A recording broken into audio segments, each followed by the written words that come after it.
A min presentar a Ricardo Cao pois me resulta complicado porque somos amigos desde fai moito tempo e, por lo tanto, esta seriedade do atril sempre me resulta un pouco tensa, non? Decir que, bueno, Ricardo Cao é licenciado en Matemáticas desde o ano 88, leu a súa tesis doctoral, por suposto, con premio extraordinario tanto de licenciatura como de doutoramento, tanto a nivel autonómico como a nivel estatal. Ten a súa especialización. Vou a lela porque creo que, ademais, é unha demostración de como se foi variando os estudios estadísticos. A súa investigación cubre inferencia non paramétrica, métodos de remuestreo, análisis de supervivencia, verosimilitud empírica, análisis de datos funcionales, análisis estadística de Big Data y los métodos estadísticos en genómica, neurociencia, epidemiología, malherbología, oncología y, como no, porque no todo puede ser medicina, riesgo crediticio. Bueno, para resumir, Big Data. É dicir, o que desde o ano 90 Ricardo Cao xa está traballando en Big Data, inda que o Big Data non estaba desenvolvido como tal. Ten infinidade de artigos en revistas de recoñecido prestixio, foi editor e é editor en este momento unha revista tan importante como Journal of Non-Parametric Statistics, foi representante editor e coeditor de distintas revistas do Easy Web of Science. Eu quero resaltar, desde o punto de vista de xestor da investigación, que creo que é un elemento tamén moi importante, que os investigadores tamén fagamos de vez en cando xestión da investigación, entre outras cosas para comprobar que é complicado e difícil facelo, pois foi coordinador de matemáticas na Axencia Nacional de Evaluación e Prospectiva, en ANEP, que é a que concede os proxectos nacionales do Ministerio de Ciencia e Innovación desde o ano 2008 hasta o ano 2011. En enero de 2012, desde enero de 2012 a enero de 2016, ocupou o cargo de vicerrector, compañeiro de equipo, aquel equipo que tuvo que lidiar con unha situación complicadísima desde o punto de vista económico na Universidade da Coruña, que costaba, Dios se ayuda, chegar a fin de ano, verdad, Ricardo? Seguir mantendo a actividade investigadora. Creo que ven moi a medida da presentación que vai a facer hoxe. Actualmente é o presidente do Comité de Expertos en Matemáticas contra o COVID-19, que se constituíu no Comité Español de Matemáticas, e el é o presidente, e durante toda a pandemia estuveron traballando para aportar ferramentas matemáticas para poder entender a evolución da pandemia. Por lo tanto, Ricardo, sin máis, o atril é teu. Bo día a todos. Moitas gracias ao señor reitor pola súa garimosa presentación. Gracias tamén ao presidente do Consello Social pola súa invitación, pola súa amable invitación para estar hoxe aquí. Presidenta tamén do Consello Social da Universidade de Santiago de Compostela, representante do Concello da Coruña, do Comité Español de Matemáticas, representantes de institucións diversas e organizacións empresariais, vicerreitoras e vicerrector da Universidade da Coruña, directores e decanos dos diversos centros docentes e de investigación da nosa universidade, membros da comunidade universitaria en xeral, colegas, investigadores e profesores da Universidade da Coruña, da Universidade de Santiago, de outras universidades tamén que están conectados online. Bo día a todos e moitas grazas tamén por a vosa asistencia. Gustaríame comezar, que non abrín a pantalla, espero que agora sí se poda ver o contido. Gracias. Gustaríame comentar nestes 45 minutos, vou tratar de non pasarme do tempo, algunhas cousas das que estivemos a facer neste último ano e medio longo, tanto dende o punto de vista da resposta da comunidade matemática nesta acción matemática contra o coronavirus, que é unha das iniciativas que puxo en marcha o CEMAT, agora comentarei brevemente, e tamén de outros proxectos desenvoltos na UDC que foron levados a cabo no ámbito da ciencia de datos, da ciencia e enxeñería de datos, na que participamos tanto o grupo de investigación que teño a honra de coordinar, MODES, Modelización, Optimización e Inferencia Estatística, como dentro do propio CITIC, o Centro de Investigación en tecnoloxías da información e as comunicacións, aos que pertencemos tamén o noso grupo e moitos outros grupos de investigación. Brevemente, o Comité Español de Matemáticas é unha especie de federación de sociedades científicas no ámbito das matemáticas. A Real Sociedade Matemática Española, a Sociedade de Estatística e Investigación Operativa, que a mí me é máis cercana, a Sociedade Española de Matemática Aplicada, e tamén sociedades de ámbito autonómico, como a Sociedade Catalana de Matemáticas, entre outras, forman parte del. É o órgano que representa a España nas institucións internacionais, na que os distintos países, digamos, teñen representación, como a Unión Matemática Internacional e outras. O día 20 de marzo do 2020 tivo a idea, a iniciativa de crear esta acción matemática contra o coronavirus. Aí pódese ver extratado do seu acordo, digámoslo así, deses días, xusto un poquinho despois da declaración do estado de alarma. Xunto con isto, o que plantexou foi a creación dun comité de expertos, doulle en chamar, o Comité Español de Matemáticas, a min gustame máis chamarlle grupo de traballo, diría eu, na que participamos estes investigadores que aí se poden ver de diversas universidades de todo o Estado español, e na que tamén estábamos en contacto, digamos, coordinado co propio Comité Español de Matemáticas, a persoa que o preside é o profesor Alfonso Gordaliza, catedrático da Universidade de Valladolid. No meu caso, concretamente, tive a honra de presidir este comité e estaba en contacto moi directo con o meu colega Alfonso Gordaliza, como comentarei a continuación. Que gustaríame resumir brevemente algunhas das accións, das iniciativas que levamos a cabo especialmente na primeira fase da pandemia. En primeiro lugar, e xa antes da existencia da propia acción matemática contra o coronavirus, gustaríame salientar a modelización da pandemia que foi feita por moitos colegas do ámbito da comunidade matemática en España, e tamén fora de España, lóxicamente, pero o que nos ocupa no caso de España, que foi levada a cabo por moitos investigadores. E gustaríame salientar aquí pois algún deles. O profesor Ángel Ramos, na Complutense Víctor Pérez, na Universidade de Castilla-La Mancha, Fermín Mayor, e tamén José Antonio Lozano, membros do comité que antes citaba, e moitos outros colegas, entre eles gustaríame salientar o profesor Juan Nieto, aquí presente, da Universidade de Santiago, e tamén o profesor Iván Area da Universidade de Vigo, co seu asesoramento na época inicial da evolución da pandemia para a Xunta de Galicia, os profesores Gómez Gardeñes e tamén Álex Arenas, e o profesor Yamir Moreno. Algúns destes informes foron tidos en conta precisamente para a toma de decisión do Goberno sobre a declaración do estado de alarma, tamén outros informes internacionais. Nesta primeira fase poderíamos resumir dicindo que o que se utilizaron son modelos SIR de infectados, recuperados, susceptibles, extensións deles, non? Modelos moi ligados á epidemioloxía matemática clásica, de ecuacións diferenciais, fundamentalmente, e outros.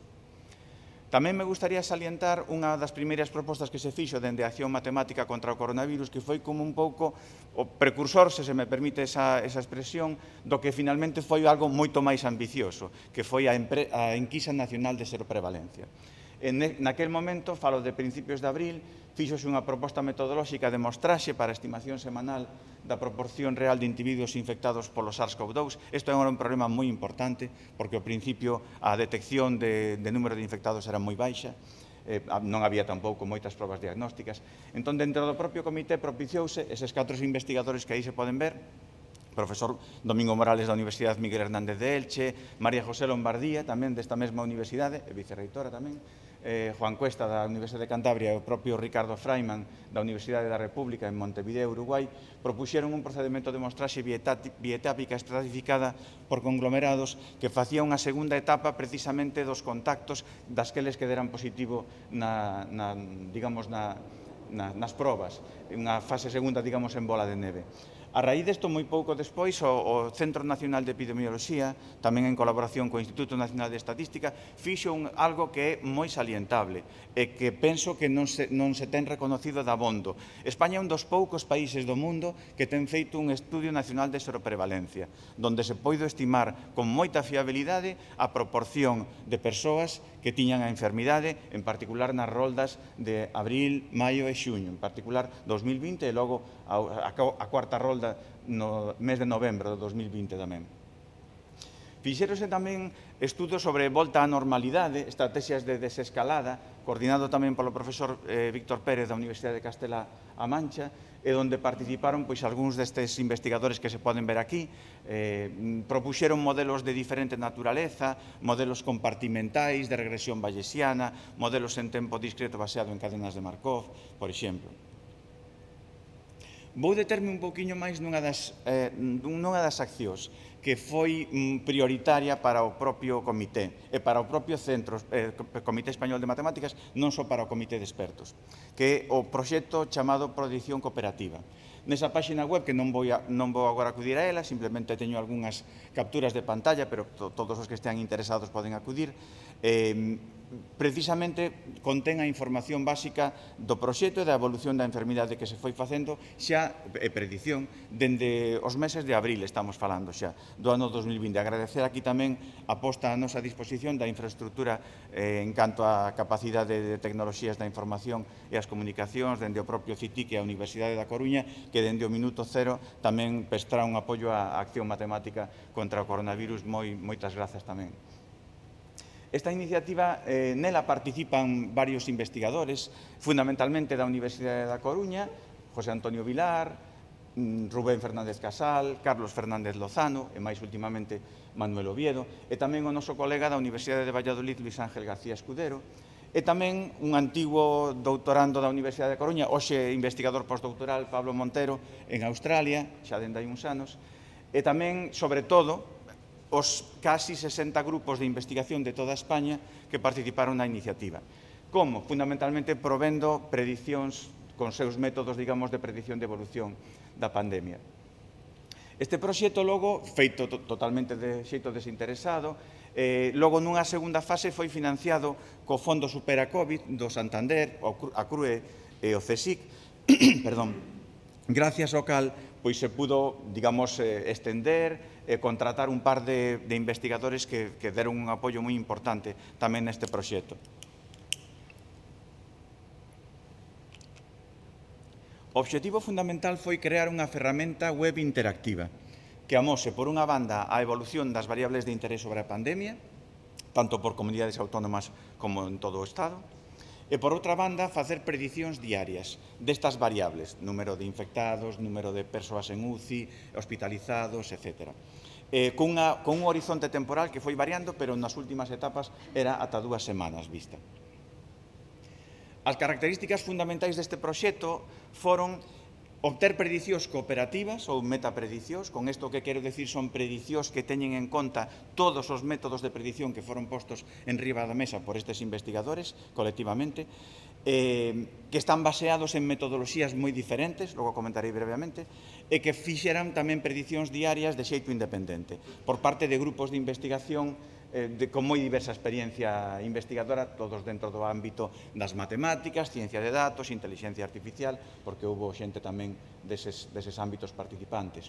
Foron, finalmente, 59 grupos de investigación os que participaron de toda España, 46 deles participaron activamente, suministrando predicións diariamente, a veces non de todos os ámbitos xeográficos ou de todas as variables interesantes, máis de 125 investigadores e investigadoras de todo o Estado, como digo.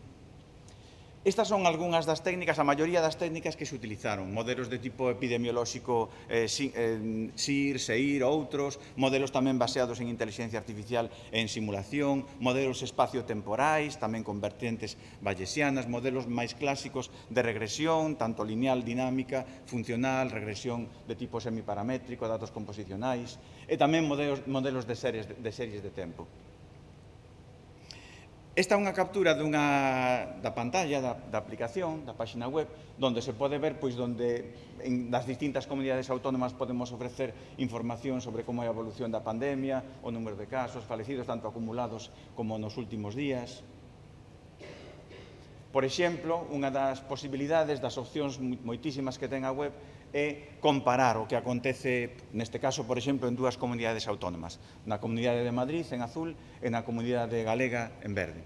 Este concreto caso é o da incidencia acumulada a 14 días, concretamente, coas típicas ondas pandémicas que non foron igualmente, digamos, intensas, por decirlo así, e tampouco coincidentes no tempo exactamente nestas dúas comunidades autónomas concretas.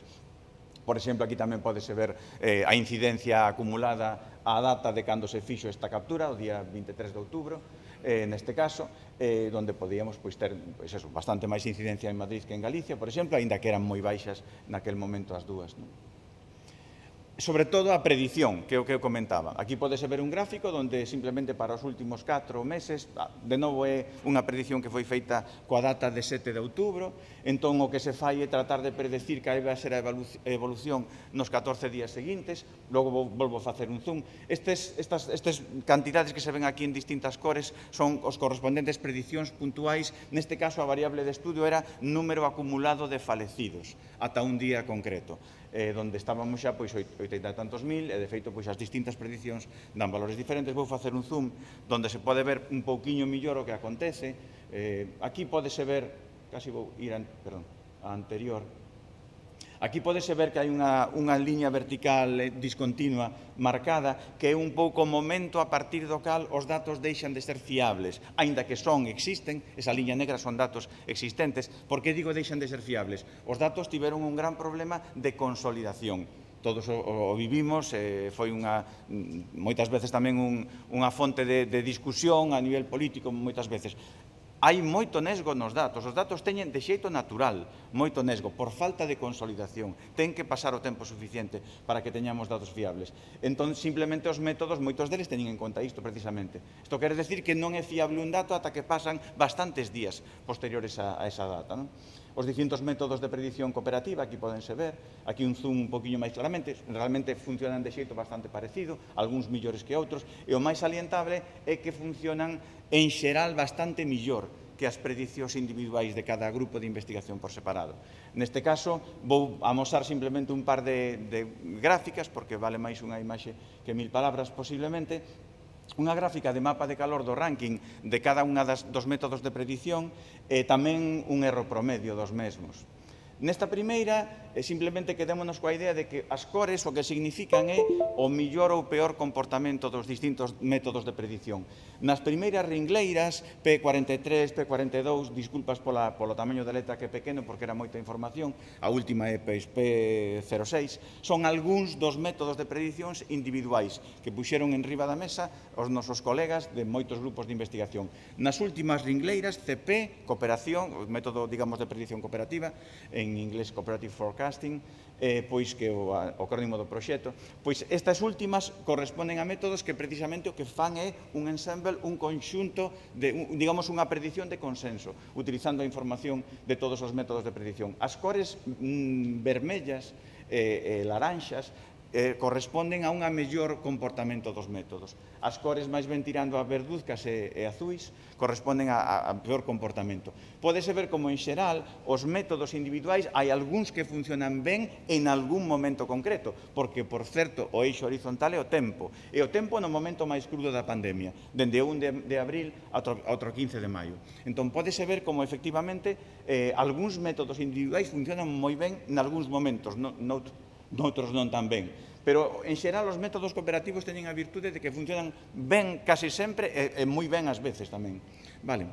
Na seguinte gráfica podese ver simplemente o erro promedio que cometen, isto é unha gráfica que en escala vertical sería unha cantidade que mide o erro que cometen os métodos individuais en azul respecto dos métodos cooperativos en vermello, en promedio.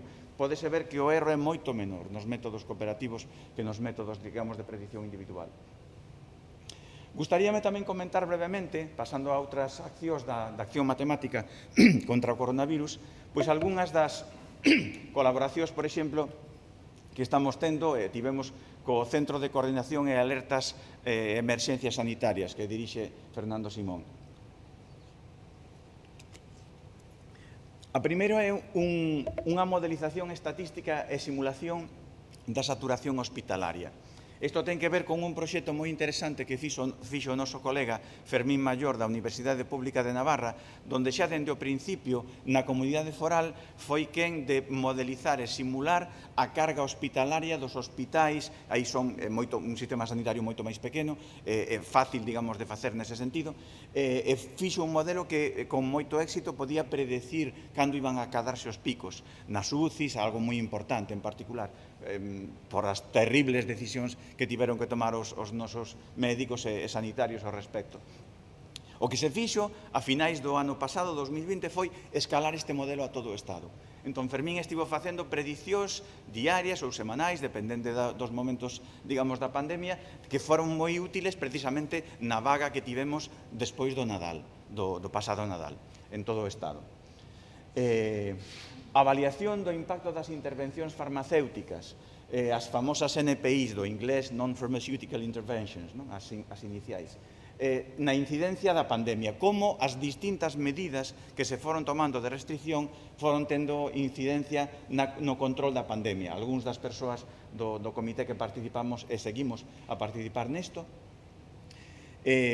Outras iniciativas que comentarei moi brevemente, a iniciativa de cooperación internacional con outros países da Unión Europea, na que participou moi activamente a profesora Rosa Crujeiras, da Universidade de Santiago, Gromos e Detección Temperá, interacción tamén entre as matemáticas e a inteligencia artificial, entre os cais podo mencionar a José Antonio Lozano no País Vasco, descubrimento de fármacos e os seus traballos tamén de Ernesto, que antes comentaba brevemente, Ernesto Estrada, estrategias de vacinación, o profesor David Espósito Singh da Universidade de Carlos III de Madrid, por exemplo. E tamén de salientar que froito disto o que fixo o roce fai o cariño, como di o dito. Entón, houve algúns comités que se constituíron a nivel ministerial no que tiveron por primeira vez voz a comunidade matemática, en particular o presidente do Comité Español de Matemáticas, Alfonso Gordaliza, concretamente o Grupo de Traballo Multidisciplinar que creou o Ministerio de Ciencia e Innovación e o Ministerio para a Transición Ecolóxica e o Reto Demográfico, e tamén un grupo de reflexión moi interesante, non tan coñecido como outros seguramente, de reflexión sobre o suministro nacional e reservas estratégicas, polo que comentaba antes o reitor a carencia de medios que houve tamén ao principio, que foi creado polo Ministerio de Asuntos Exteriores e a Unión Europea e Cooperación. Neste grupo teño que comentar tamén que houve unha participación moi intensa dos membros da comunidade matemática que se dedican á investigación operativa, á investigación de operacións e tamén á análise de riscos, con recomendacións creo que moi interesantes tamén no seno do propio comité. Outros proxectos nos que temos participado xa o noso grupo de investigación, o CITIC, agora estou xa saíndome do ámbito da acción matemática contra o coronavirus, ainda que é moi difícil a veces poñer o deslinde, gustaríame comentarlos brevemente. O primeiro, porque cronolóxicamente foi así, foi a petición que recibimos por parte do Director Xeral de Saúde Pública de entón para facer unha predición diaria da epidemia, da evolución da epidemia nos días seguintes, sobre todo cando todos lembraremos o que tiñan preparado o hospital de campaña por si teríamos que ter necesidade de facer uso del, que finalmente non foi aquí, neste caso, no caso da Coruña, non noutras cidades como en Madrid.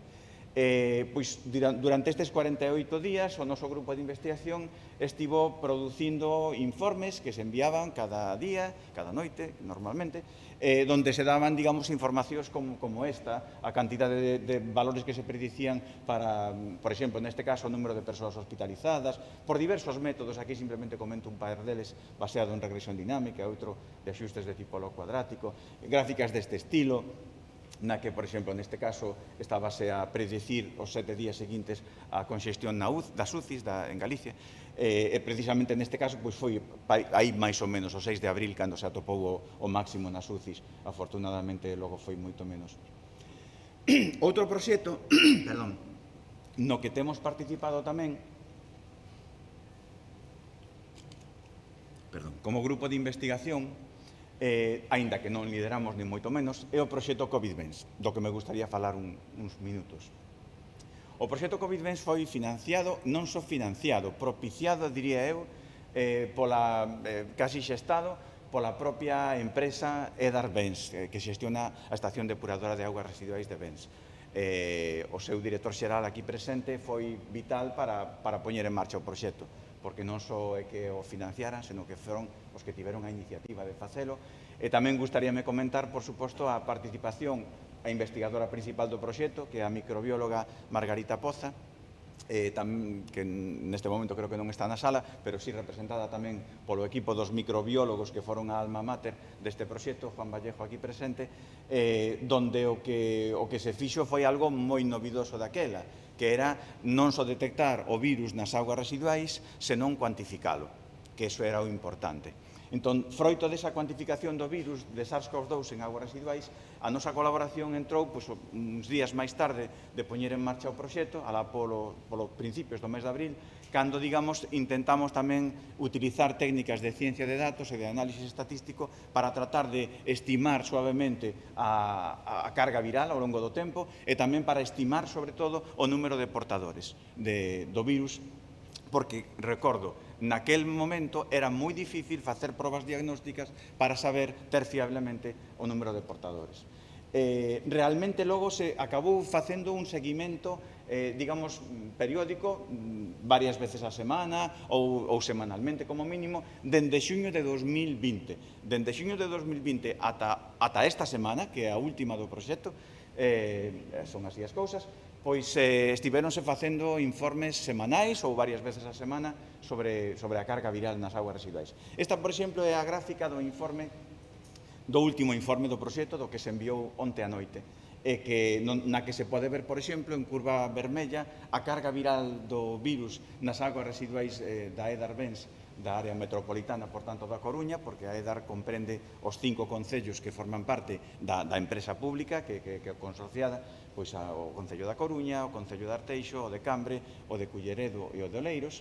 Entón, a carga viral medida na curva vermella, na curva azul temos os casos oficiais reportados polos Sergas e particularizados á área metropolitana da Coruña, destes 5 concellos. Por certo, esta información non estaba disponible ata despois de medio ano de vida deste proxecto, pero agora sí a temos, claro, e podemos comprobar como foron as cousas tamén no pasado. Aquí están marcados en gris nos momentos en que houve irrupcións de novas variantes salientables, como a variante alfa e a variante delta, sobre todo porque teñen un impacto brutal en canto a carga viral. Non é o mesmo a carga viral que emite e que excreta. Todo isto ben porque os seres humanos, cando padecemos a enfermidade, pois o virus tamén deposítase no noso intestino e excretámolo, digamos, a través das feces e recollido nas augas residuais. Entón, neste sentido, as distintas variantes teñen un comportamento moi diferente tamén. Pódese ver unha gráfica das evolucións xa soamente dende principios deste ano, porque unha cousa novidosa é que dende principios deste ano fixéronse mostraxes xa nos 5 concellos que antes comentaba, xa non no global da estación depuradora de augas residuais. O proxecto, xa digo, comenzou o 12 de abril.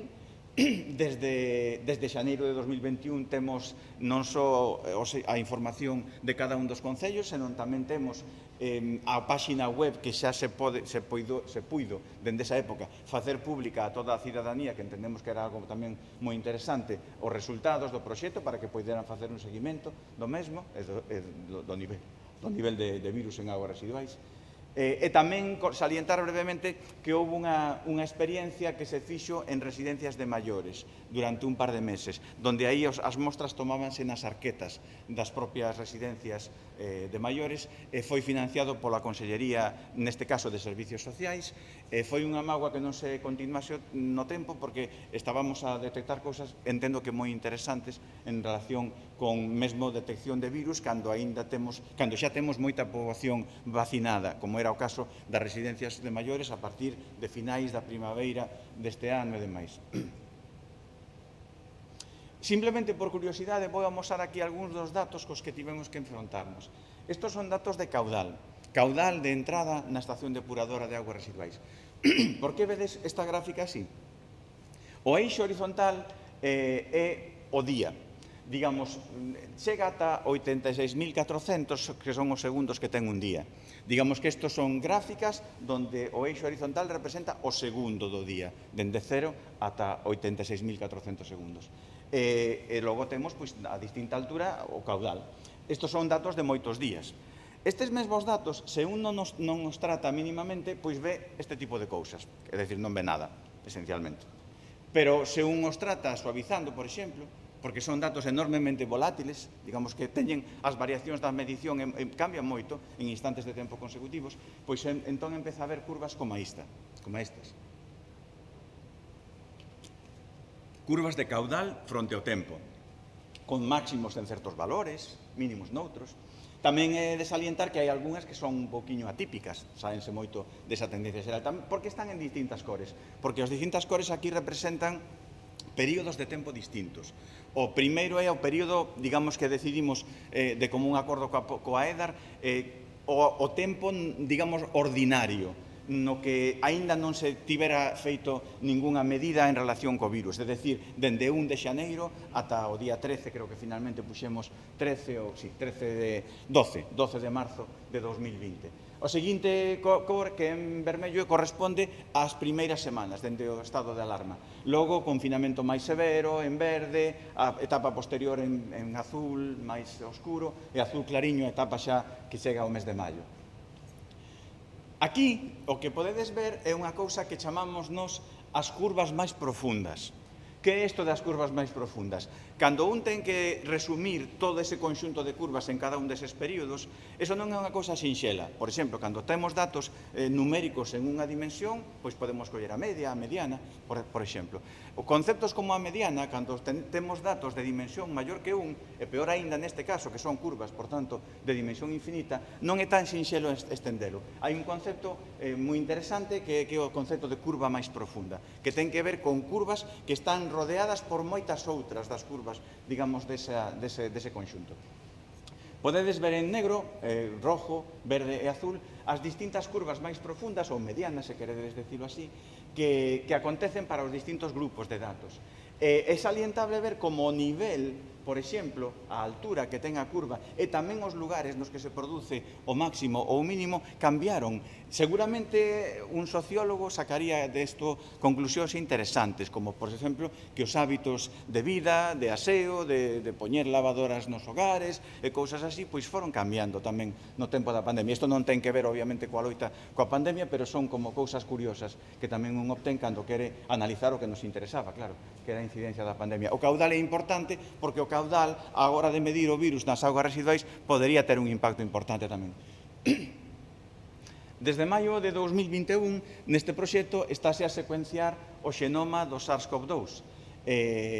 Aí foi moi importante tamén a colaboración de outras das persoas que participaron neste proxecto. Do CITIC, pois é Susana Ladra, que tamén, xunto coa colaboración, por suposto, de todos os microbiólogos que antes citaba, e tamén de David Posada na Universidade de Vigo, pois gracias a iso están a secuenciar o xenoma, e nós os estatísticos estamos axudando a cuantificar as proporcións ou estimar as proporcións das distintas variantes, que é algo moi importante. Isto é un problema moi bonito, por moito que estemos falando de augas residuais, dende o punto de vista estatístico, é un problema moi interesante. Dende xullo de 2021 estamos a repostar estimacións das proporcións das variantes, cousas como esta que vedes aquí. Unha vez que xa o facemos durante un longo período de tempo, dende xullo ata agora, estes puntiños que vedes en cores distintos son as estimacións puntuais da proporción de cada unha das variantes que aparecen aquí. A variante alfa, a variante delta, que é esta que vedes en cor azul máis clariña, xa predominante. E as curvas son as estimacións suaves ao longo do tempo, tamén con métodos de estimación non paramétrica nos que traballamos habitualmente nós. Por que digo que é un problema, un pequeno reto dentro do punto de vista de estimación?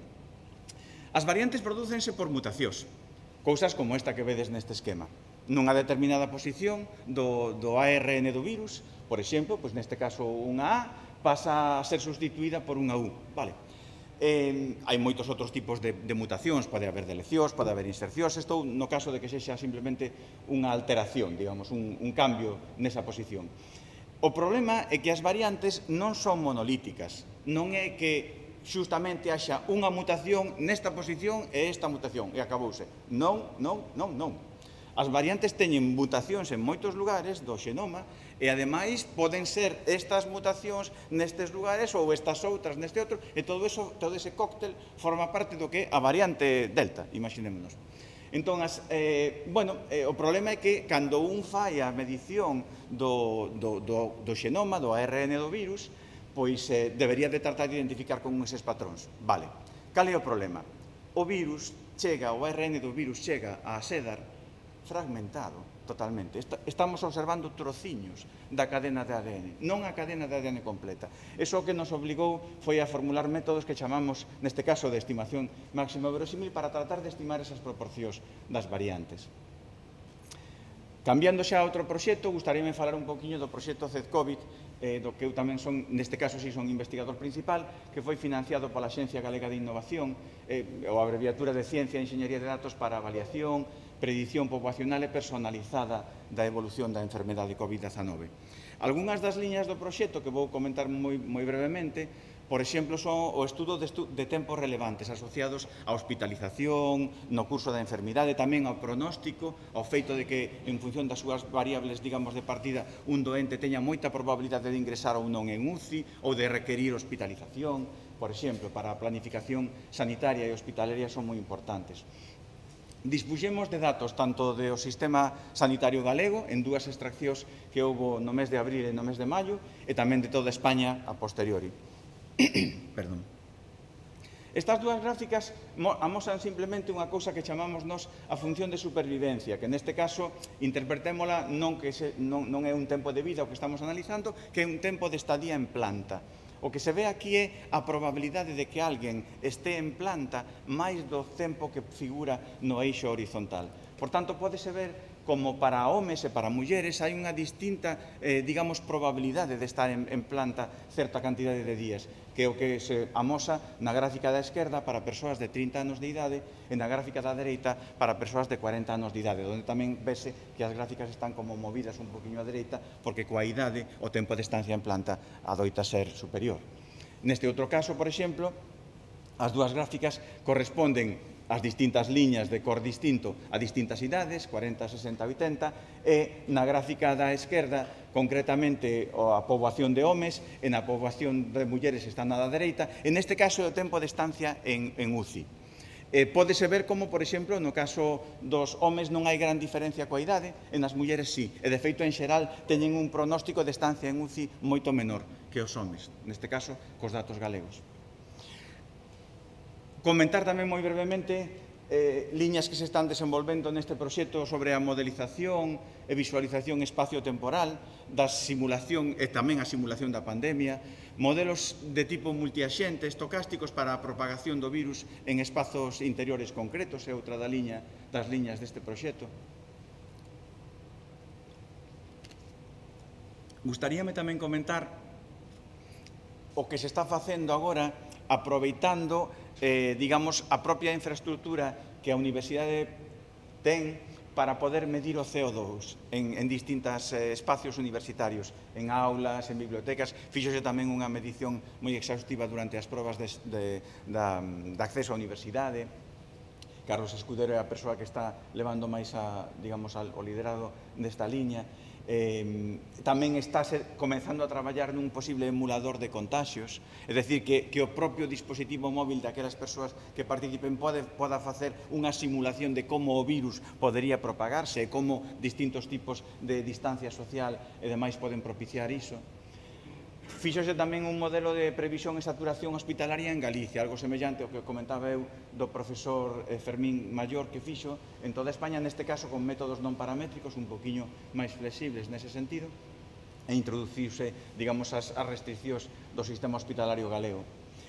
Estáse a estudiar tamén a influencia da vacinación na incidencia de COVID, e tamén estánse considerando, que ten que ver coa colaboración que antes citaba co CECAES, estánse considerando indicadores de restriccións por ámbitos das medidas de intervención non farmacéuticas, das NPI. Formuláronse modelos que explican a taxa de variación na incidencia acumulada a 7 días, estánse a usar modelos de regresión múltiple, modelos mixtos, modelos GAM, entre outros. Unha cousa curiosa é que a maior correlación entre o efecto que ten as medidas e cando se toman as medidas acontece en torno a uns 12 días aproximadamente, desde que estas se toman. Nesta táboa, que tampouco, os números saen bastante pequeniños, pero simplemente primicia, porque é unha táboa que ainda non publicamos realmente, pero é un análise de como as distintas medidas nos distintos ámbitos, deporte exterior, deporte interior, cultura, cerimonias, comercio, restauración interiores, restauración exteriores, distancia social e mobilidade, como as distintas medidas teñen un impacto en canto á reducción da tasa de crecemento da incidencia acumulada, tanto con modelos ordinarios como con modelos mixtos, que son os que están aí, con efectos tanto de provincia como de comunidade autónoma. E tamén hai algunhas variables que non comentei antes, que son variables estructurais, porque evidentemente a propia estructura demográfica, envellecemento, nivel de paro, unha das variables que curiosamente para nós tivo moita importancia foi as camas de hospitalización dispoñibles.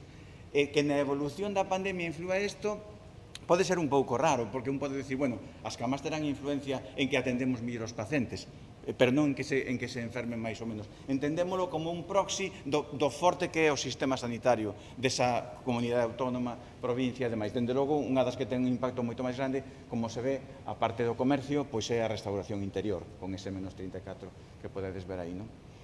Outros proxectos nos que participa o CITIC, xa non directamente o noso grupo de investigación, pero que me gustaría tamén salientar, pois o proxecto de epidemioloxía xenómica e monitorización en tempo real de SARS-CoV-2 en Galicia, o proxecto que se abreviadamente chamase EPICO-Vigal, na que participa pois a investigadora Susana Ladra, co investigador principal do proxecto que é David Posada, en Vigo, financiado polo Fondo Superacovid. Tamén predición de estrutura de proteínas do SARS-CoV-2 con técnicas de inteligencia artificial, o proxecto do profesor José Santos, financiado pola GAIN, e Inteligencia Artificial versus COVID, neste caso dirixido polo profesor Marcos Ortega, tamén financiado pola GAIN na convocatoria que antes comentaba. Gustaríame rematar a miña intervención para simplemente agradecendo pois ao CEMAT, ás sociedades científicas que o compoñen, a toda a comunidade matemática, a moitas institucións e organizacións empresariais tamén, o Instituto de Saúde Carlos III, o Centro Nacional de Epidemioloxía, o Centro de Coordinación de Alertas e Emerxencias Sanitarias, o Instituto Nacional de Estatística, a Universidade da Coruña, que dende o minuto 1, como digo, non xa son nos proxectos propios da Universidade, senón tamén os da Acción Matemática contra o Coronavirus, puxo ao seu dispor toda a súa infraestructura e persoal tamén, o Complexo Hospitalario Universitario da Coruña, onde moitos dos investigadores tamén que fun citando están tamén traballando, a empresa Edarbenz, que apostou claramente por un dos proxectos que comentaba, a Xencia Galega de Innovación, o Fondo Superacovid, que tamén financiou algúns deses proxectos, as consellerías, tanto a de Sanidade, que aportou información moi relevante dentro do transcurso da pandemia, que nos permitiu poder, digamos, facer previsións, e tamén a de servicios sociais, no que comentaba das residencias. E moitas empresas tamén, algunhas delas están aí citadas, non todas, por tempo e por seguramente memoria miña tamén, AIS, HM Hospitais, Tarsis, MathWorks, Seal Statistician, Wolfram, Acciona, Inditex, IBM, que puxeron tamén ao noso dispor moitas infraestructuras e moitas veces datos, información que tiñan tamén. E, por suposto, a todas as persoas, a tantos colegas que dixeron sí cando lles pedimos axuda, tanto na UDC como no CHUAC, o CITIC, MODES e moitas outras universidades, no caso da Acción Matemática contra o Coronavirus. Moitas grazas pola vosa atención.